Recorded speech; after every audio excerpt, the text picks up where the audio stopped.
In our first tale of dark temptation, the City of Light, shrouded in mystery. This was the 7th murder. Police are starting to wonder, do we have a serial killer here? Haunted by a man with a macabre obsession. Nico was fascinated with death. And an appetite for murder.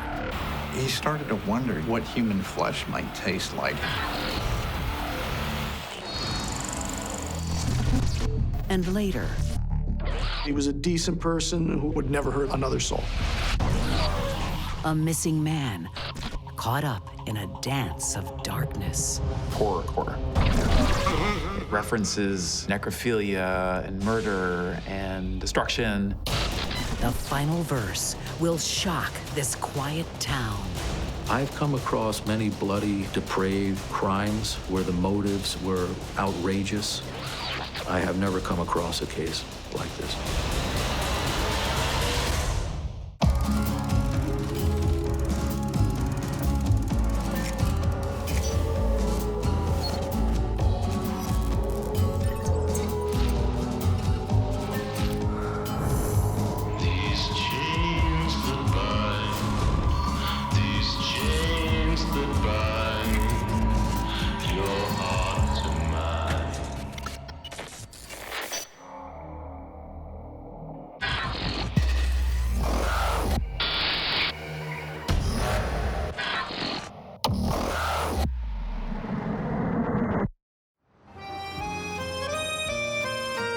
The city of Paris prides itself as the home of fine dining.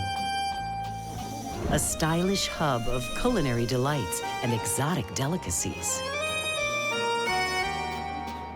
Michel, allez! Robert, j'ai 2 amandes, un lapin. Tu es bon? Bien, j'arrête. In the early 1990s, Thierry Bissonnier trades in this mouth-watering temptation.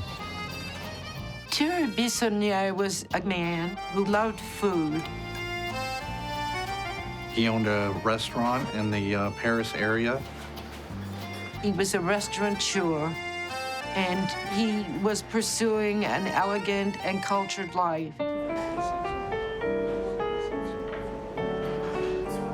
Despite his busy life, the 34-year-old can always find time for his favorite customers, his parents.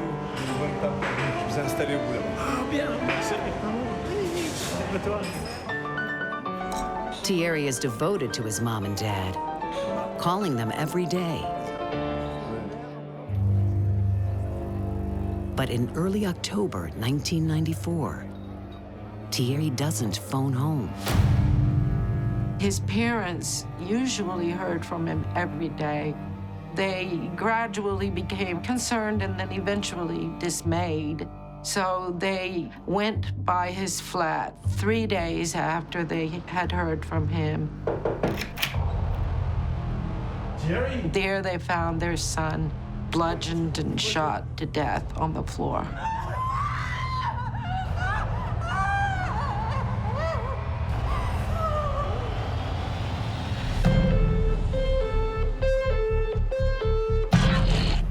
A search of Thierry's apartment reveals he's also been robbed.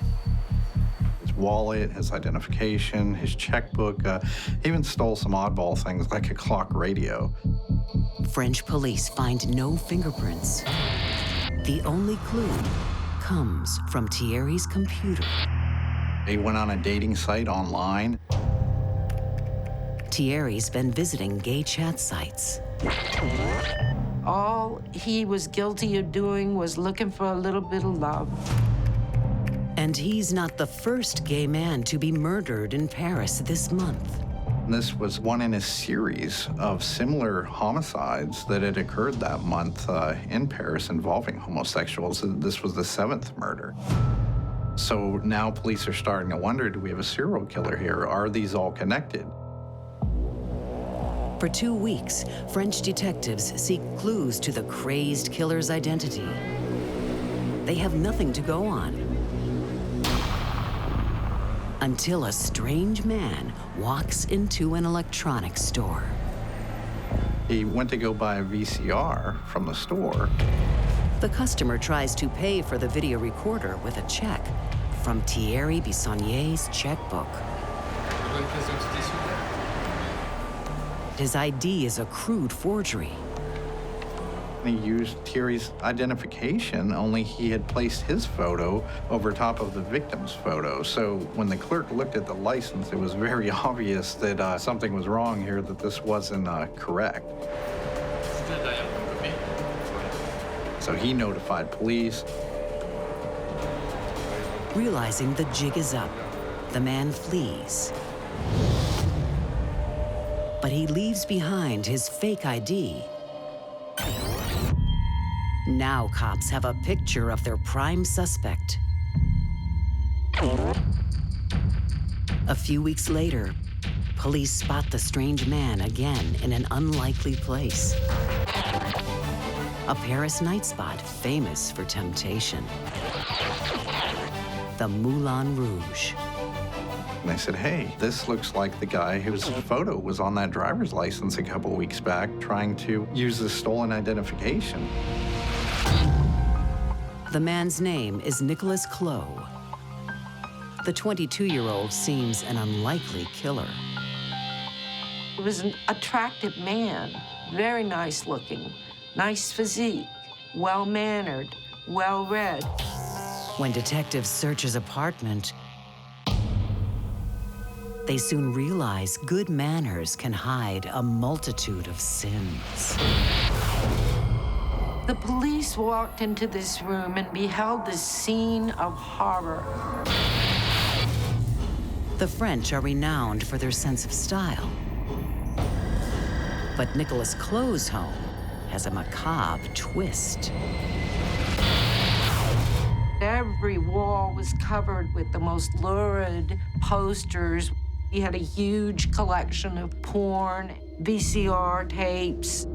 They found bone fragments, they found teeth, they found all these items he had stolen out of mausoleums.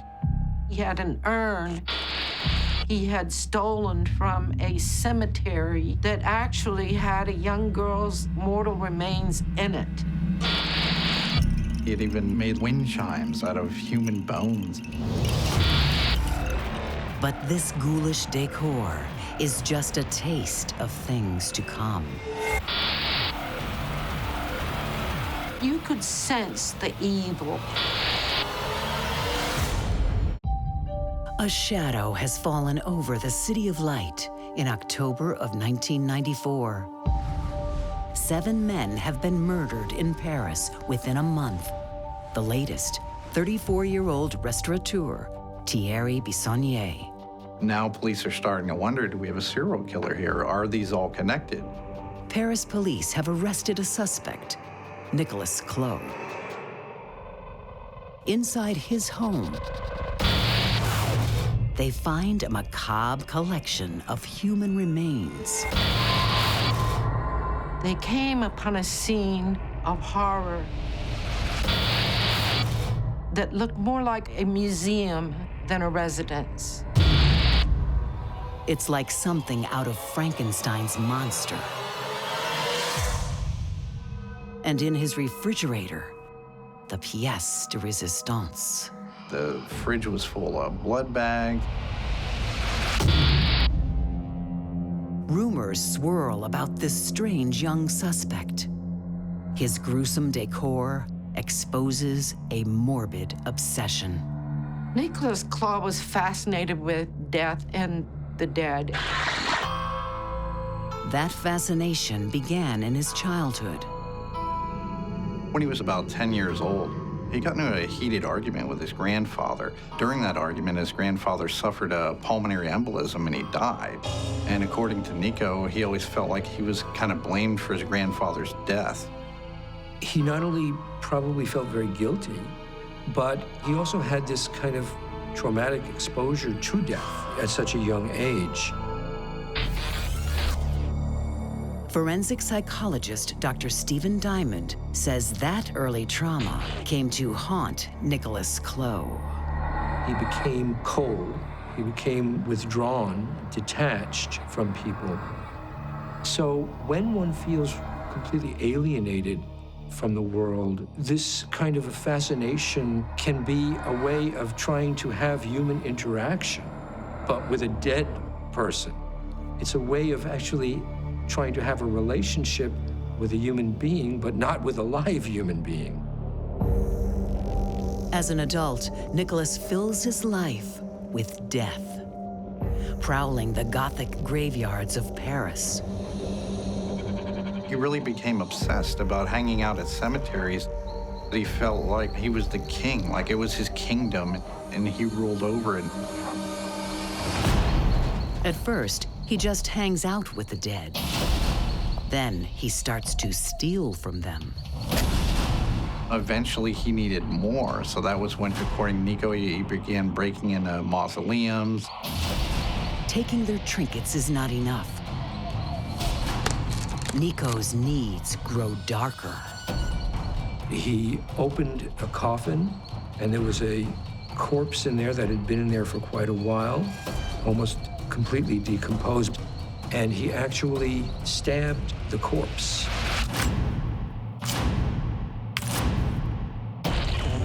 He took a screwdriver and he just kept stabbing. He stabbed her 24 times. He got a certain thrill or excitement out of death. It was almost like he was practicing committing murder on this corpse. Part of what he was doing was also related in some way to some kind of an expression of his hatred toward other people and toward society and toward life. If you hate life, then you worship death. Grave robbing is dangerous business. So Nicholas finds a more legitimate way to satiate his desires.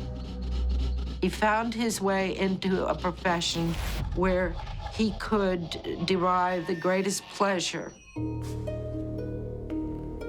He ended up going to a hospital where he got a job working as a morgue attendant. He would prepare the bodies when they came in and do the incisions. Of course, many times he was alone with those corpses.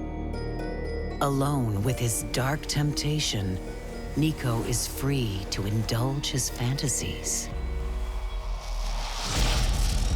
He admits to fondling the corpses, to admiring them, the lividity of a corpse with all the beautiful, subtle colors. He was fascinated. He said the whole experience was very thrilling. This hands-on experience only fuels his compulsion. He decides to take it one horrifying step further. He started to wonder what human flesh might taste like. He became fascinated with wanting to actually eat the human person and see if he could ingest what that person was by eating them. In a deserted morgue in the dead of night, Nicholas feeds his obsession. He said that it was very easy for him to cut off a strip of flesh. The meat that he ate, he compared it to tartar steak. The first time he had eaten human flesh, the thought that popped into his mind was, wow, I'm a cannibal. This is cool. He has crossed the final human threshold. Cannibalism is one of the ultimate prohibited behaviors in society. For Nicolas Claux, it's the perfect way to satisfy his all-consuming passion. It's the fascination with the human body after death. If you really want to know death and know about a corpse, what better way is there than to actually eat the flesh? Nico acquires a taste for this taboo. He wants to continue his feast at home. He would take pieces of meat home, he'd cook it on the stove, but he said he actually preferred it raw. He said he mainly liked the flesh in the backs or on the back of the legs. He tried to avoid the flesh from the breast because he said it was too fatty. And to wash down his culinary creation, he has just the right drop. He would steal blood, bring it home, mix it with protein to thicken it up, and drink it.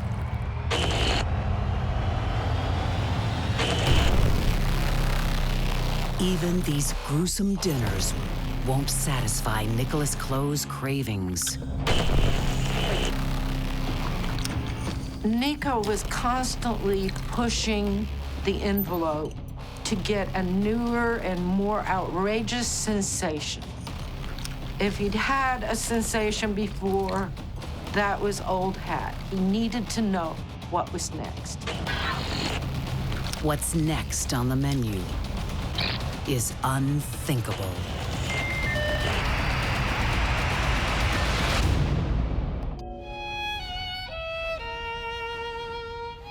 Paris restaurateur Thierry Bissonnier not only relishes fine food, he loves beautiful music.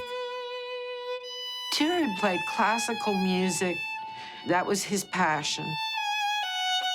But his other passions are harder to satisfy. Even here in the City of Love. In October 1994, Thierry turns to his computer to find romance. He is soon contacted by someone called Nico. He went on a dating site online, and that was how he ended up meeting his victim. Eventually, both agreed to meet, and Nico said he was invited over to the man's house. Knock, knock, knock. And Thierry Bissonnier opens the door. Thierry's blind date is self-confessed cannibal Nicolas Claux. And he comes. He didn't really waste a lot of time with preliminaries. When Thierry closed the door, Nico had a pistol pointed directly at his eye. He said there was this awkward moment where they both just kind of looked at each other. He said it's like he knew what was going to happen, but didn't know how to react. He goes back over, shoots him 2-3 more times in the back of the head.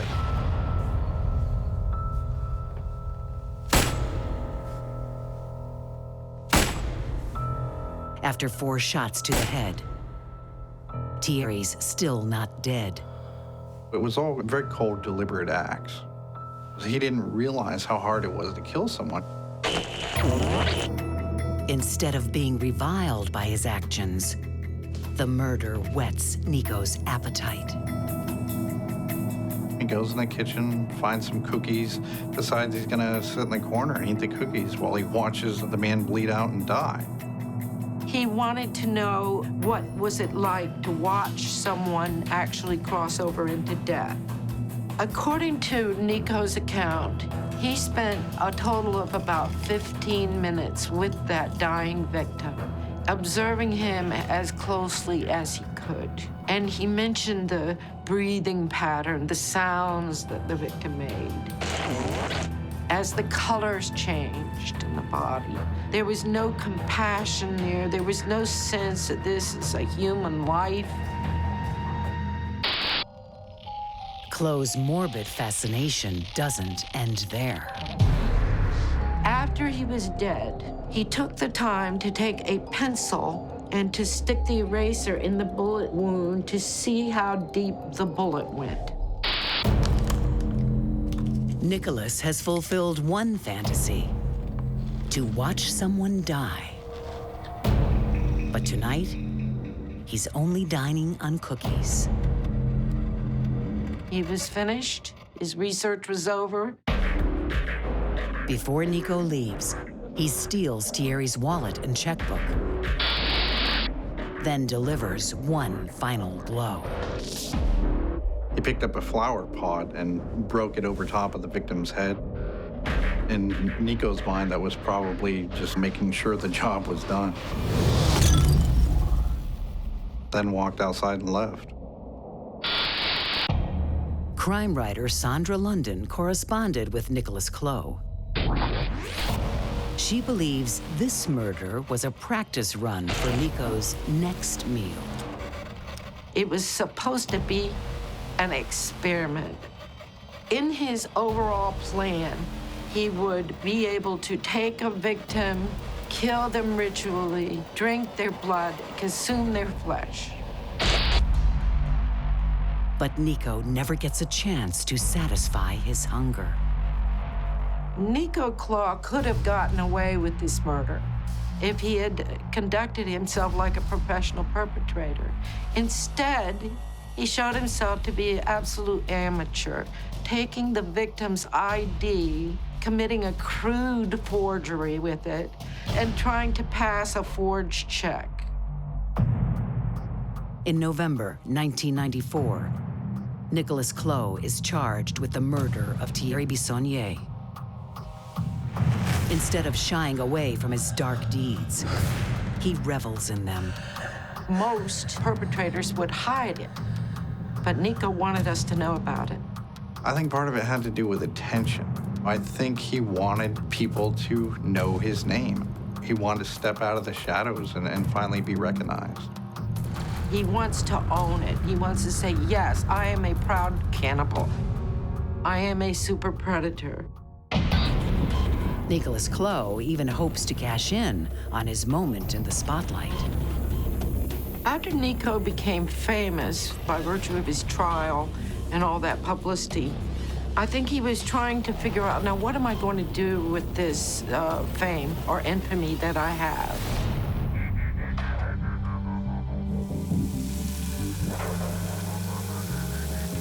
Nico was trying to put together a cookbook about his recipes. He said he wanted to have the world's first cannibal cafe. He also turns his hand to painting.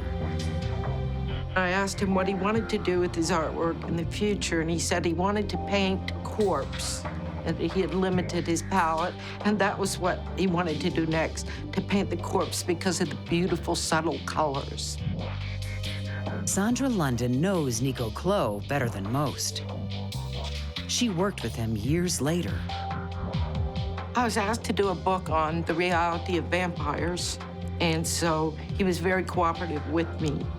He did the illustrations for the book by painting oil paintings of all of the famous vampires that I was writing about. But Khloe the cannibal has broken a sacred taboo. He is not lauded for his crime. He is reviled for these gruesome acts. The sheer horror, the visceral horror of the things that he's so blithe about came as a bit of a surprise to him. He thinks the culture's ready for this, and the culture is not or never will be. He was not admired. He was not asked to be the king of the prom or anything. People are horrified. As for the string of other murders that year in Paris, police are never able to link them to Nicolas Claux. If Nico had not been caught for the murder, I don't think he would have stopped committing crimes. I think in his mind, he would have had to start to think about how he could top that. What's the next thing I could do? The reason he kind of graduated from just breaking into cemeteries and mortuaries into actually committing murder, I think part of it is the need to satisfy the curiosity more deeply. And I think part of it is becoming more emboldened by being able to get away with what he was doing.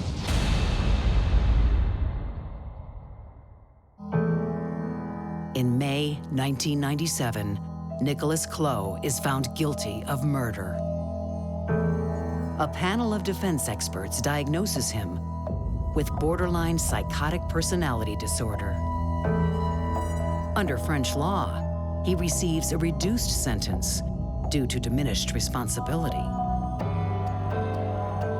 It's a gray area in which the judge or the jury takes into consideration the mental status of the person without having to go so far as to say that they are legally insane.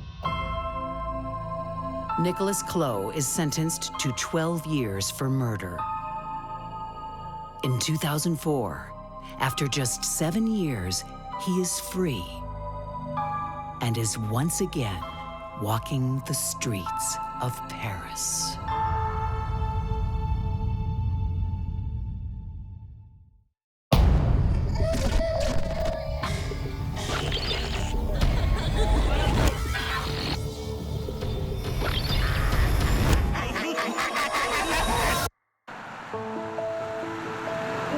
Nestled in the heart of Pennsylvania's Pocono Mountains, Stroudsburg is a town to which cliches cling. Words like charming, picturesque, and quaint. Likewise, its inhabitants are, inevitably, fine, upstanding folk.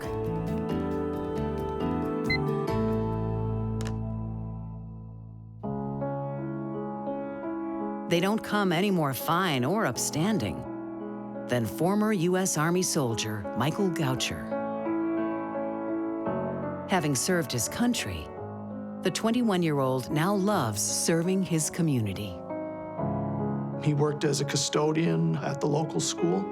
He attended church regularly. He was part of the choir. He played the organ for the choir. He was interested in law enforcement.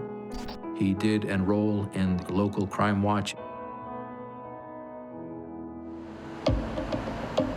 So it's strange when on February 3rd, 2009, Michael simply vanishes. The family received a call from Michael's employer that he had not shown up for work. They wait for Michael to get in touch. He would always call, text. As days pass, the phones stay silent. When he went missing, his family was definitely concerned because this was very unusual for him to be gone and not let anyone know or contact anyone in any way as to where he was for so long a period of time. Stroudsburg police aren't worried. Michael's probably been lured by temptations out of town. He met somebody, he was out, he's a young guy, he'll call, he'll come back, you know, no big deal. Soon, Michael's disappearance becomes a big deal. Once his car was found, then that all changed. We discovered the car abandoned up in Price Township off Snow Hill Road. But there's no sign of Michael Goucher. So detectives take their search indoors and online, tracking Michael's computer activity. They discover he's been chatting to another Stroudsburg man, 19-year-old Sean Freemore. And it's more than just a friendship. Michael Goucher met Sean Freemore on the internet. Their flirting goes further when Sean asks to meet up. It's arranged for the day Michael disappeared.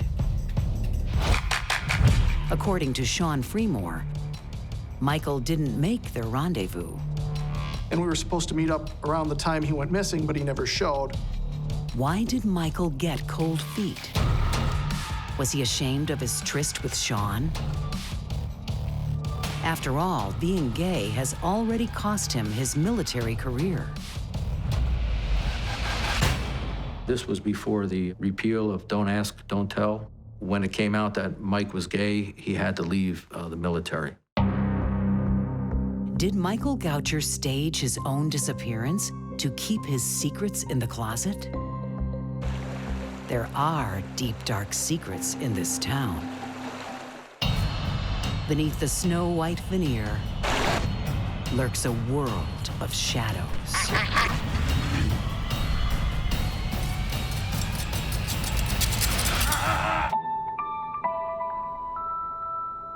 In February, Pennsylvania's Pocono Mountains are transformed into a winter wonderland. Snow makes everything look clean and pure, but it can also hide many secrets. In the winter of 2009, Stroudsburg Army veteran Michael Goucher has been missing for more than a week. His car found abandoned in the woods. Has he staged his own disappearance? Or something far more sinister? It was very much out of character for Mr. Goucher to not be in contact with his family. He was a decent person who I would think would never hurt another soul. Police have one lead. Michael was meant to meet up with his new boyfriend the night he disappeared. Michael Goucher met Sean Fremore on the internet, which can be risky behavior. Was the Army vet ashamed of his online affair? Michael's family says his sexuality was never hidden. His family, they were aware of that. They accepted it. They were supportive of him. It wasn't a deep, dark secret for them. Detectives want to know more about Sean Fremore. Hey man, you wanna pass me that hatchet? They find out he spends most of his time with his childhood pal, 17-year-old Ian Seagraves. They both live in a similar area. They also went to school together, and that's how they initially met. So, was she worth it? She was worth it? Really? Yeah, man, she was worth it. Did you not see them? They'd hang out together, play video games, things of that nature. These days, video games are lame. The teenage friends tap into a darker temptation. Mr. Fremore and Mr. Seagraves were very much into the Juggalo subculture, the accoutrements of being a Juggalo. Being a Juggalo means that with a smear of face paint, Sean and Ian can leave their mundane lives behind. Juggalos are devotees of a hardcore rap group known as Insane Clown Posse. The band consists of 2 members, and they dress up like kind of scary clowns. Across America, more than 1 million teenagers have jumped on the Juggalo bandwagon. The followers of this particular subculture tend to be male, tend to be young, men who feel disenfranchised, who feel like they don't have a voice in the culture. Subculture expert Ethan Gilsdorf says it's an age-old tale. Teenagers using music as a way to rebel. Like a lot of subcultures, the Juggalos tends to attract people who otherwise don't fit in. They might be people who consider themselves misfits, people who don't have a group that they identify with in traditional mainstream culture. They seem to be a club for kids who aren't welcome in other clubs. Except this is not your average kids club. The particular kind of rap music that they sing is known as horrorcore. They've created this mythology called the Dark Carnival, which is a kind of end-of-days mythology. Pretty graphic, pretty apocalyptic. It references cannibalism and necrophilia and murder and destruction, all kinds of pretty dark themes. What some Juggalos don't realize is the violent lyrics are meant to be ironic. The band is telling their followers what not to do. They're not really saying that kids should go out and commit violent acts or do these horrible things that they're depicting. There's a kind of tongue-in-cheek quality to it. It's a message lost on Sean Fremore and Ian Seagraves. Their dark carnival grows even blacker when they start writing their own horrorcore rap songs, trying to outdo each other with violent, bloodthirsty lyrics. My hatchet is my friend, and he does what I intend. If you think I tell a joke, then I'll lodge it in your throat. The writings they made, something I couldn't relate to, but clearly they had a sense of euphoria, exhilaration. And the last thing that you see is my hatchet friend and me. Hey, let's see him back here. My hatchet is my friend, and he does what I intend. And of course, the danger with any of this kind of pop cultural, cult-like or subculture activity is that some people can take it too seriously.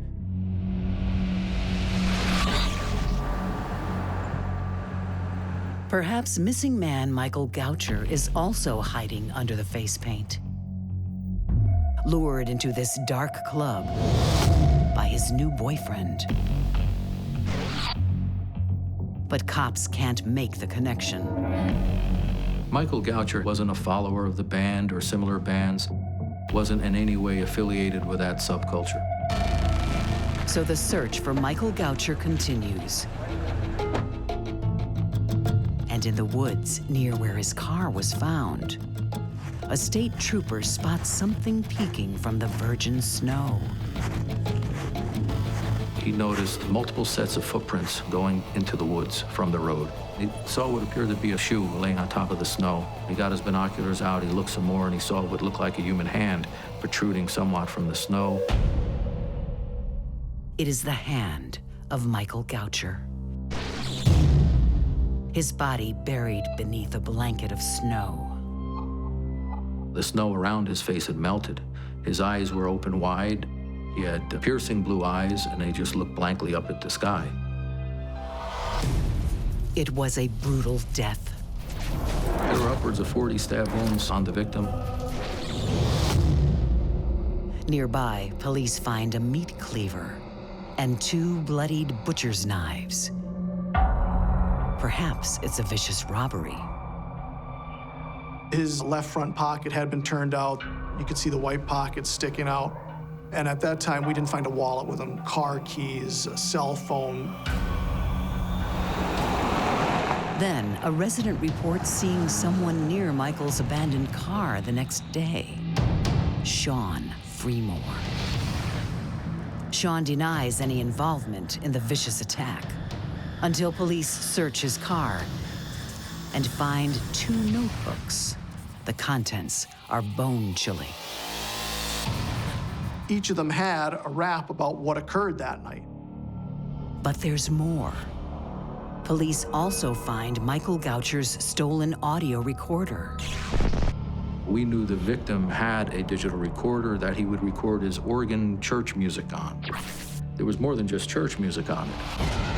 When they press play, they unravel the horror of this crime. It was almost like a roadmap to how it all occurred. In the sleepy town of Stroudsburg in 2009, 2 teenagers are spiraling out of control. Sean Freemore and Ian Seagraves have entered the dark carnival of the Juggalos. My hatchet is my friend, and he does what I intend. If you think I tell a joke, then I'll lodge it in your throat. It's pretty graphic, pretty apocalyptic. It references cannibalism and necrophilia and murder. Police investigating the vicious murder of Michael Goucher discover these teen rappers not only listen to violent stories, they've created one of their own. We had it in their own words, talking about what happened. On the victim's own audio recorder, Sean and Ian have delivered a blow-by-blow account of their crime in rhyme. I stabbed him in the throat and then I stabbed him in the head. There was this desire to not only commit the crime, but to later celebrate it. What they rapped about on the recorder matched the physical evidence at the scene. It was almost like a roadmap to how it all occurred. Armed with this rap roadmap, Stroudsburg police can retrace what happened to Michael Goucher. On the night of February 3rd, 2009, fueled by cough syrup and marijuana, Sean and Ian want to ramp up their dark temptation. How cool would it be if their violent rap lyrics were based on real life or real death? We gotta make this real. Why do you think I brought this? Let's get him. They were so into it that they wanted to take it to the next level, to make it real. Sean messages Michael Goucher to meet him after work. I believe that Michael Goucher was an easy target for the killers. someone they could lure to a place of isolation, someone who wouldn't necessarily advertise where he was going and what he would be doing, somebody that would not want that necessarily to get out. Michael is lured to a secluded road for the secret rendezvous. Directions were given by Fremore to Goucher about the location, how to get to the bridge on Snow Hill Road. Fremore convinced him to go out of the car. Hey, this is nice. Oh, thanks. It's a little dark. Yeah, new band. Yeah? I like it. And follow him down underneath this old rusted out bridge. Not here. Over by the bridge? He told him, come on, we're gonna go have sex underneath the bridge. What Michael doesn't know is that Sean's brought company. Ian Seagraves was waiting under the bridge. The song talks about how they're waiting with anticipation. It was cold, but I wasn't alone tripping. Waiting for the kid to commence with throat ripping. That's the opening 2 lines. The victim's let down, sits down. When they came under, I was sitting in the dark cover. And at that point is stabbed. He sat next to me and I stabbed the mother. It didn't penetrate the skull, kind of careened off the side of the skull and out the other side of the scalp. The song talks about how he runs. He started to choke, but he started to run. Mr. Goucher ran out from under the bridge. As he was running out, he dropped his cell phone.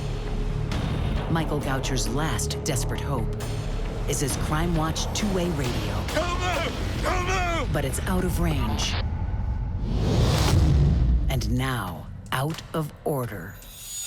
The song talks about how they catch him and how he's pleading and how they're stabbing him and how they're scaring him with what they call reverse talk. That's a demonic speech. Everything's in reverse. So the reverse talk was designed to frighten him, and I'm sure it did. Once it started, there was no stopping them. They weren't going to turn back. The teens make a half-baked attempt to cover their tracks and make it look like a robbery. Then they head home.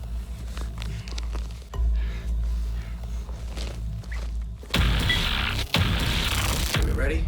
Yeah. All right, let's go.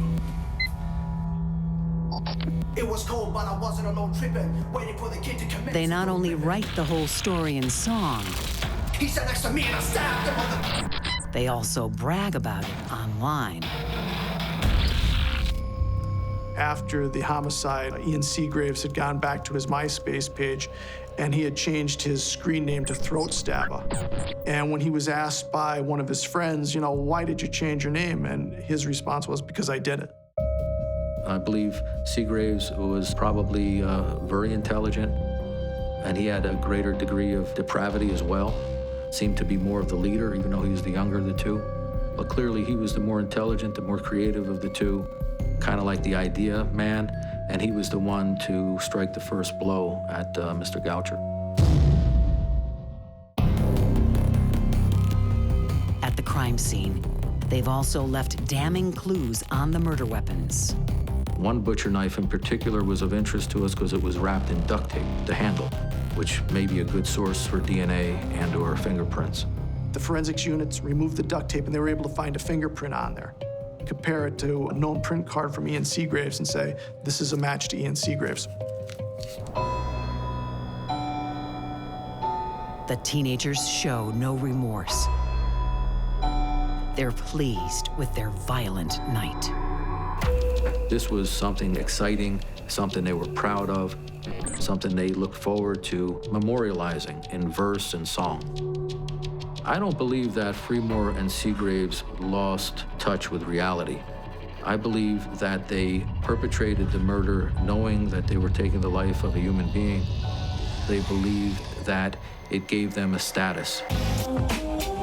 Instead of boosting their status, the heinous act divides the Juggalo community. Many speak out against it.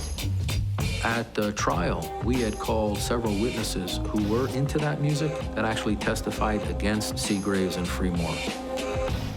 The teenagers go on trial in September 2011. Inside the Monroe County Courthouse, the savagery of the murder songs stuns the public gallery. But I wasn't alone tripping, Waiting for the kid to commence to throw ripping when they came under our sin in the dark cover. I think definitely among the victims' family members, there was this horrified silence. You know, people listened to this and thought they're actually describing in detail how they murdered our loved one. The teenagers aren't fazed. 17-year-old Ian Seagraves relishes his moment of fame. He made it his job to glare at us and smile. And when I played his song in front of the judge, his head was bopping up and down and he was getting into the beat. First Assistant District Attorney Mike Mancuso is still horrified by the futility of this crime. I've come across many bloody, depraved crimes where the motives were outrageous, but there was usually some measurable reason, be it often bad reasons, but a measurable reason. This was solely for the purpose of thrill. And to that degree, I have never come across a case like this.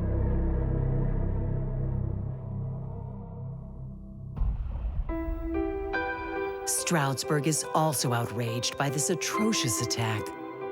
Residents later erecting a simple memorial for a young life lost too soon. What makes this case stand out for me is the brutality of the crime and the tragedy of such a young victim losing his life in such a way. He was only 22 years old. He had his whole future ahead of him. Condemned by their own twisted lyrics, Sean Freemore and Ian Seagraves are found guilty of first-degree murder. They are both sentenced to life in prison with no hope of parole. I think it's clear that we can't blame the band or their music for this crime. Like a lot of things in popular culture, people who listen to it or watch it can interpret it literally, or they can take it to an extreme. There's millions of people who listen to their music and aren't out committing crimes. These Stroudsburg teens took their dark temptation way too far, believing this sick crime would help them transcend their mundane lives. Seagraves even bragged to a friend, "We're real killers, not like the ICP."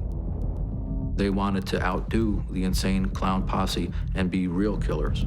Instead, they languish in their self-made version of hell. They had a kind of post-apocalyptic kind of view. They had no hope for their own lives, for their own future, that they were willing to throw it all away.